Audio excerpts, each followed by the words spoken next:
Have you ever had any difficulty getting to sleep? Lately, yes. Sarah? Have you ever been diagnosed with any sleeping disorders? Sleepwalking, night terrors, insomnia? I used to sleepwalk as a kid, but I haven't in years. What are you studying? I can't tell you that.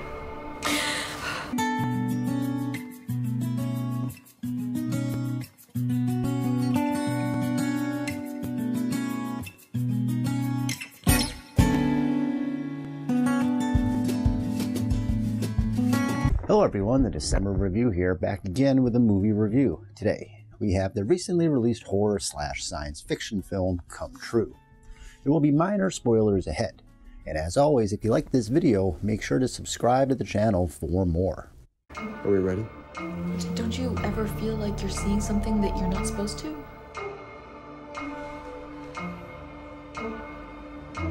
Is this your first sleeping clinic?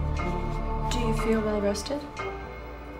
For some reason, we always figure out a way to simply discount them as just dreams. The film was written and directed by Anthony Scott Burns and centers around Sarah, played by Julia Sarah Stone. Sarah is sort of a runaway who is plagued by bad dreams. The movie opens up to her waking up in a public playground, then waiting for her home to be unoccupied before getting ready for school at an accelerated rate to get out of there. It's obvious home life is difficult. She decides to take part in a sleep study. This will seemingly give her a place to stay at night for a while, and also try and answer her frequent nightmares. After meeting the team involved with the program and then setting up in a futuristic sleep outfit, complete with a full downloadable brain cap, Sarah proceeds to have one of her better night's sleep in a while. But it doesn't take long until things get a little weird, and as Sarah gets more involved with Jeremy, a member of the study team, the program's motives are called into question. The sleep study group quickly realizes they have something special with Sarah, someone who can help them with their research. Sarah is shown some random pictures and is asked to give feedback on them. After one triggers a massive panic attack, Sarah is left scarred and looking for answers. It turns out the program has created a way to see and record your dreams, a revelation that does have an effective buildup.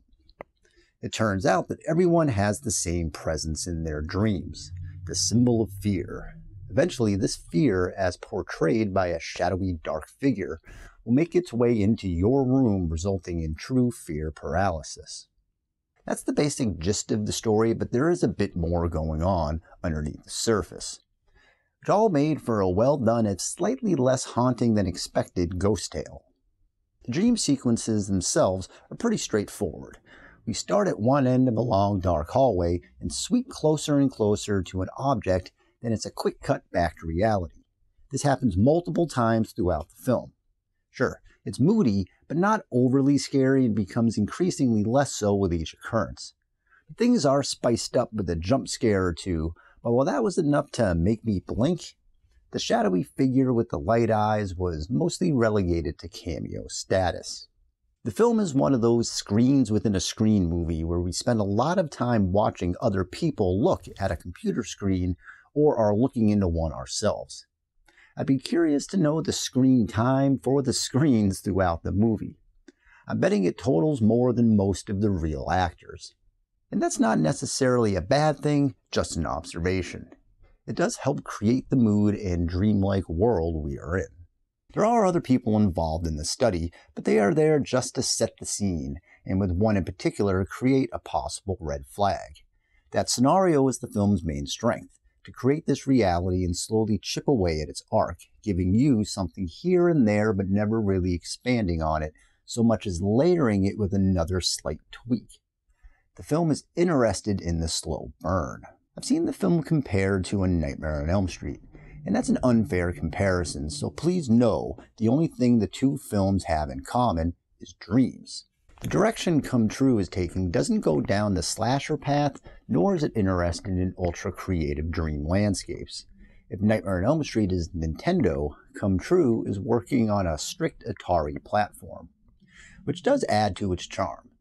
The scares aren't thrown at you instead, but discussed, hinted at, and in this case of the study, printed on pieces of paper with little block images and ultra lo-fi static TV transmissions. The concept for the study is intriguing. Being able to record your dreams and revisit them later is quite profound. The movie does a great job holding its cards close with this idea, letting it unfold rather than over-explain its science and technology. The score of the film is excellent, consistently there, creating mood with its synth backdrop. There are a few exceptional pieces layered throughout the runtime, and as the soundtrack switches over to a song, you will be humming its haunting melody well after the credits have rolled. I will be revisiting this score again for sure. Very well done. The directing is well done, playing in a Cronenberg-esque line of sight. The angles are distinctive and along with the score help create this off-centered world. Julia Sarah Stone carries the film and created a well-rounded character looking for help. Her past is hinted at but never fully explained, giving balance to her self-confidence during this difficult situation. She holds the film together, helping the audience stay invested throughout the story's arc. Landon Libo-Iron as Jeremy also does well befriending Sarah after some questionable motives in the start. Carly Reisky as Anita steals her scenes as one of the program's workers. Her affection towards the volunteers is genuine, and Carly is a huge standout in the film. The ending of the movie is exceptional.